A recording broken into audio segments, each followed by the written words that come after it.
hopes for the series now. Right. I think with Bronson, it was like it was a good start, but then a slowly dying death. Yeah. And in all fairness, I think what's the shame with Quantum Soul is they had some really cool stunts, but then they got schizophrenic. They put the guy on LSD or something. Okay, 1 second there, 1 second there. They tried to outdo the shaky cam of Jason Bourne. Oh, Darkside. Wait, Darkside. There's your short. Real quick, I'm gonna need a choke. Darkside. There's your shaken and stirred right there with the camera work. Yeah. You should never try to outdo the shaky cam of Jason Bourne. You should never. Yeah, agreed. And what's shame is they were great stunts. I mean, the Aston Martin organ torn off, recovering, getting out of the way so the car gets smashed. It was great. Why not have a nice, long, distant shot so you can have that satisfaction of seeing the bad guy getting smashed, seeing Bond recover.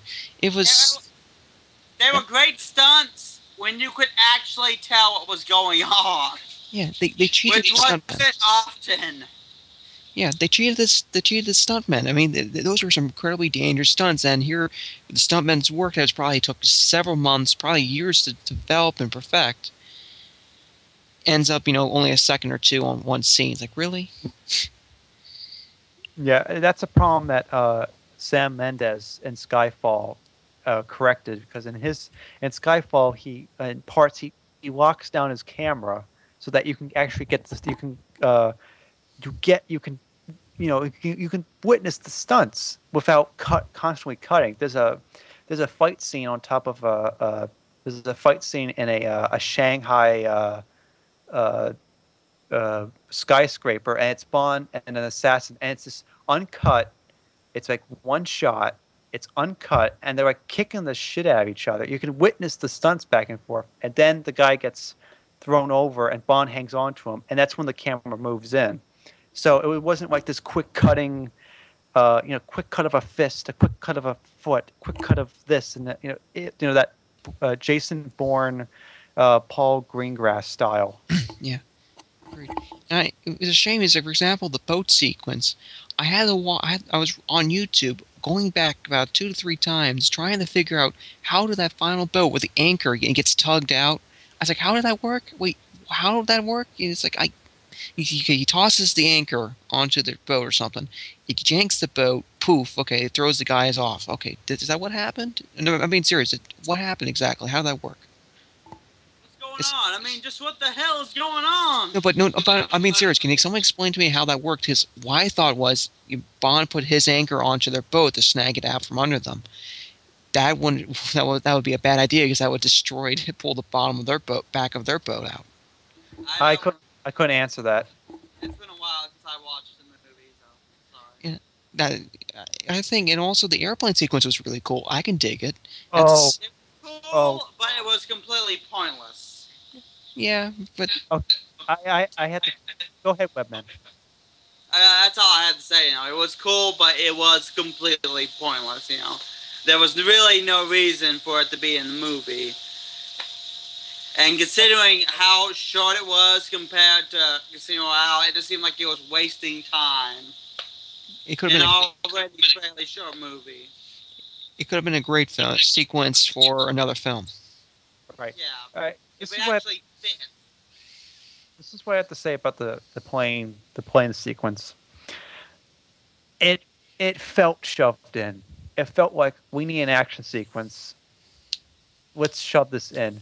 The plane, the whole reason why they went up in the plane, it accomplished nothing.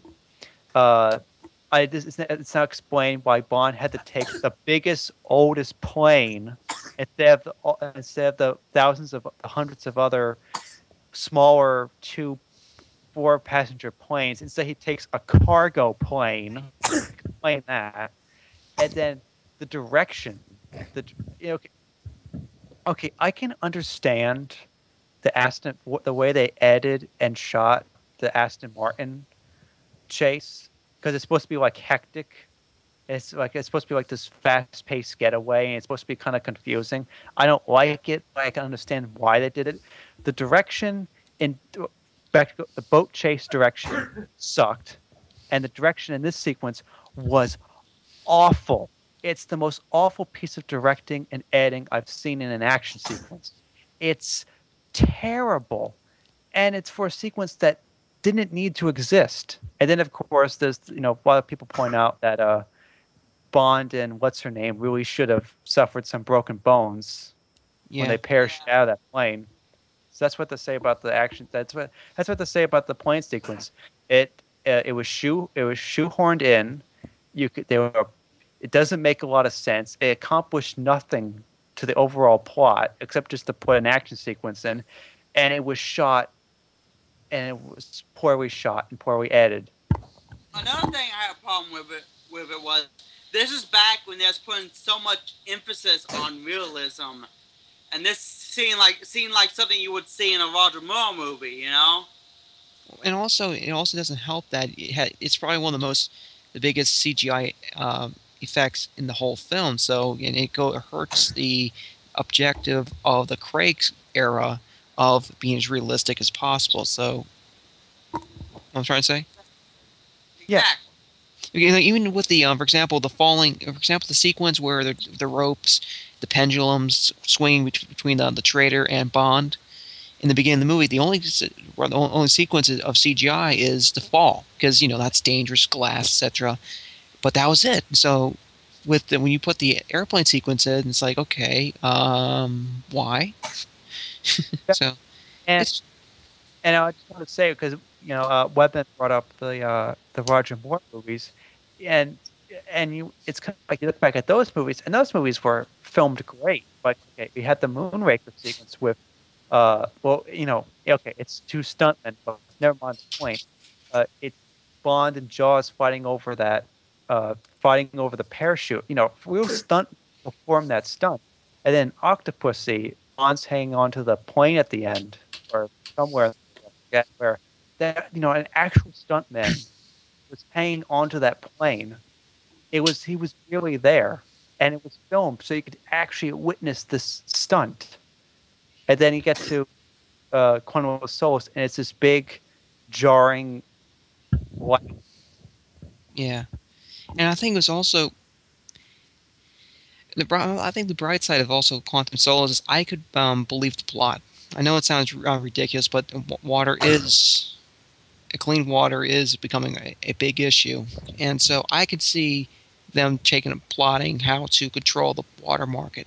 And it's a little ridiculous. It seems silly, but when you do some research on it, it's like, yeah, oh, okay, it's definitely a big issue. So what they were doing is, I could dig that. I can see that.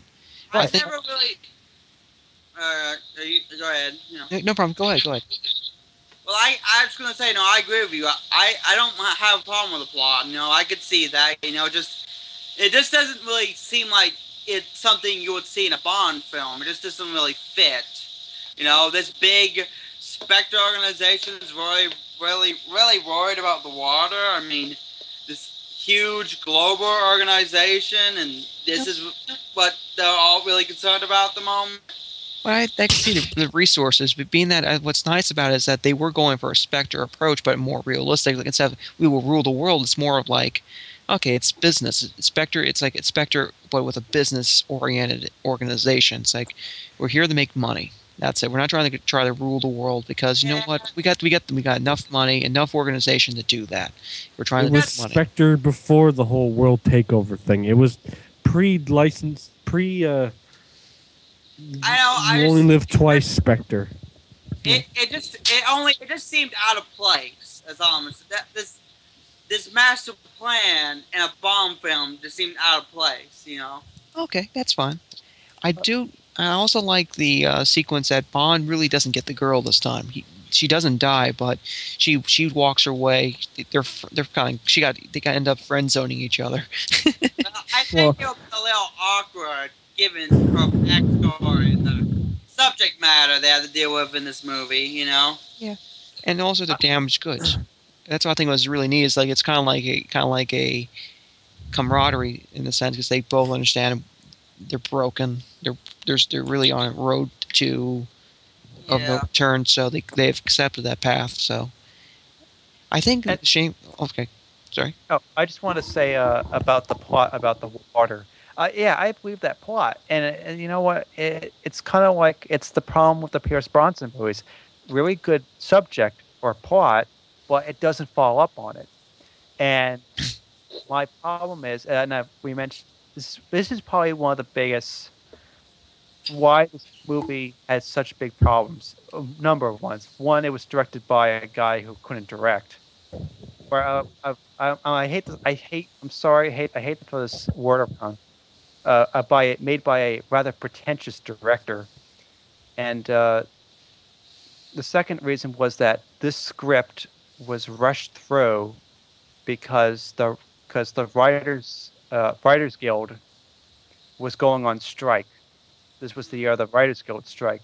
So Oh, that's right. Wade Purvis, and I think, and probably Haggis, they kind of rushed the script out because they wanted to start filming.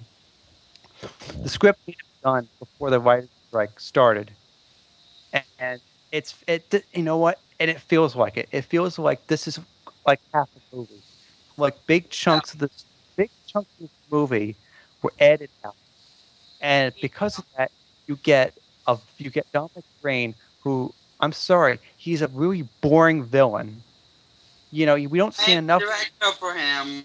And he quickly becomes a psychopath, where in a sense, he's like a schizophrenic character in the sense that when you first see him, he's a very calculating, careful, and he seems like the guy in charge of the organization. And then at the end of the movie, he's a schizophrenic. He's a psychopath with an axe. Really? Blame the director for that. That's what he wanted. He didn't want a traditional Bond villain. But still, it hurt. I understand not being moving away from the tradition, but at the same time, just having a more calculating and more controlled guy, like instead of screaming with an axe, is really, here's Johnny. That would have been topped it off. Another thing I didn't like about this movie was the quantum. When he breaks up the quantum meeting, that should have been one of the best action sequences in the whole movie. But it just wasn't that good, you know. Had this whole freaking opera music blazing and all the quick cuts. It should have been amazing, but yeah, I do. I'm sorry, I hate to use this word. It really comes off as rather pretentious. exactly, you know, just that should have been. I mean, you say the movie doesn't have enough action sequences. That would have been probably the best action sequence in the whole movie, but they didn't decide not to do anything with it. You know, that's made it into a pretentious music video instead of making a decent action scene. Yeah, and also, what's kind of like the point of having Bond and Green encountering each other in that sequence? Is like, why? In the sense that Bond could have just disappeared afterwards, and no action sequence would have been necessary. I think he was trying to disappear, but he accidentally ran into Green. Oh, okay. Yeah, that's what's happened. That's exactly what happened. Yeah, and it was nice. It was kind of hard to tell when there's no dialogue and it was all that opera music was blazing. Yeah, it was nice is that it's implying you get an idea. What I think can't wait for the next couple of films is that building upon this new Spectre organization. It's like, okay, how high are these people? Are they kind of like, who's number one? Okay, we see Green's probably number 3, 5, or something like that. Mr. White is probably closer to number 1, and he's probably the logo of the franchise of the new one. Could be. I don't number know. 2. But the thing is, I hope they do something with Quantum. I really do, but I think they might just drop it because not only the Skyfall takes place 6 years later, you know. Hey, Webbman, I think something's up with your microphone. I think you're fading out. I hope they do something with Quantum. I really do. Your microphone's so iffy. Yeah. Hello? Yeah, there you go. Better. I mean, I hope they do something with Quantum. I really do. It's just that, Skyfall takes place 6 years later, and not a mention I think they dropped the ball on Quantum and Chroma Solace, and I don't think they're gonna try it again. I think they might just give up on it. Maybe they'll bring it back. I think that's what's great about this type of organization is that it's really difficult to kill. It's not like it replaces itself, and especially with an organization that has so many ties to the world, it has the money and it can afford such a disaster such as what happened with Quantum Souls. So that's what makes it really cool. And I think it's that it puts Bond in a kind of like he's like Batman in the sense is that he's a losing, well, not a battle, not losing, but he's a battle of maintaining the world because Quantum's going to be there long after, or such bad guy organizations are going to be there long after he's gone. So in a sense, he's just doing his part to maintain the world. So okay.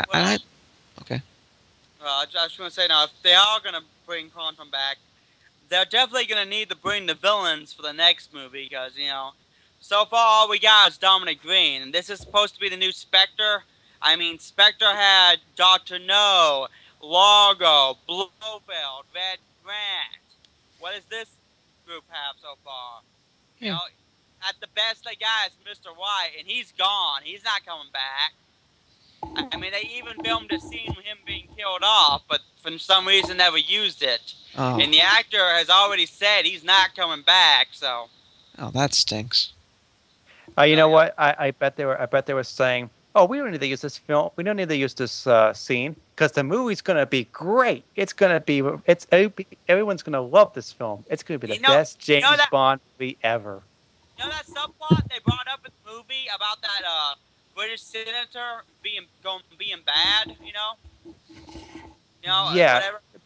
Bond killed his bodyguard at the opera.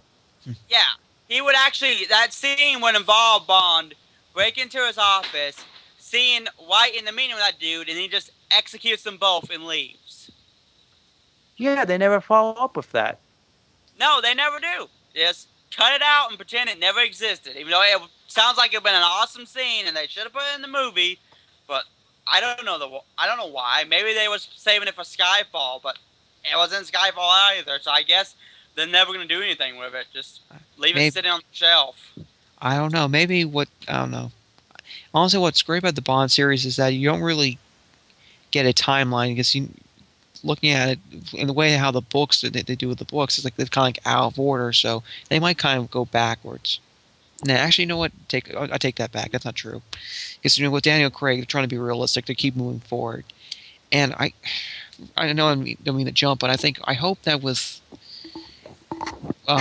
Craig, they do not waste him. I think Skyfall is a great. From I heard, it's a great Bond film. I just question why, after they finally here's Bond. He's Bond now. They got the gun barrel sequence at the end of the film. Okay, Bond begins in a sense. And then all of a sudden they put him. The question is he going to continue it in Skyfall? So it's a shame. I hope they do not waste or blow such efforts. Daniel Craig's a great Bond. He's still, even probably 2 to 3 years down the line, he's going to be very fit. He's ready to go. I also hope that with the Bond series with Daniel Craig, anyways, is that as he gets older, they make him smarter, a little wiser. So instead of him muscling a younger guy, he just kind of like whatever, shoots him in the kneecap, beats the snot, and shoots him. That's it. Or something just very simple, very efficient. Instead of just being physical, he's very mental.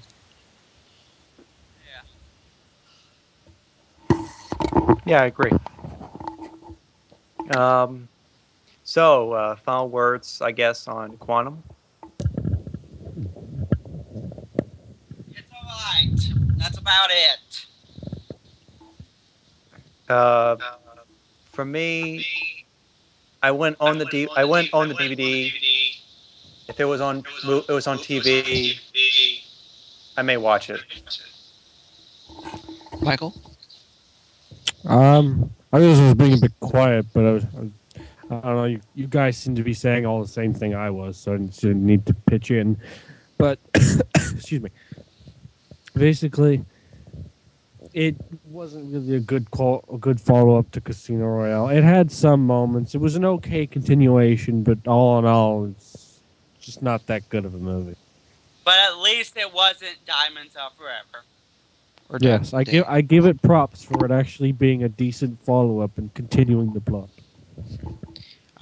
For me, I think it's a good film in a sense. There's some very missed opportunities, but I get for me being that this is a Bond series and how difficult it has been to do this, but I really give it props for continuing the story that has been done, and it has done a lot of things to make Bond human.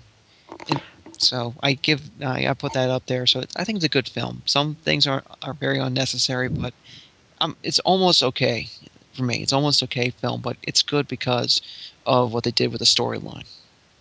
I think it really comes down to Daniel Craig being in the movie, because for me, it's not it's not a well directed movie. It's not a well edited movie. It's not good. It's not a good looking movie. The cinematography in this movie is pretty bad, and the script isn't.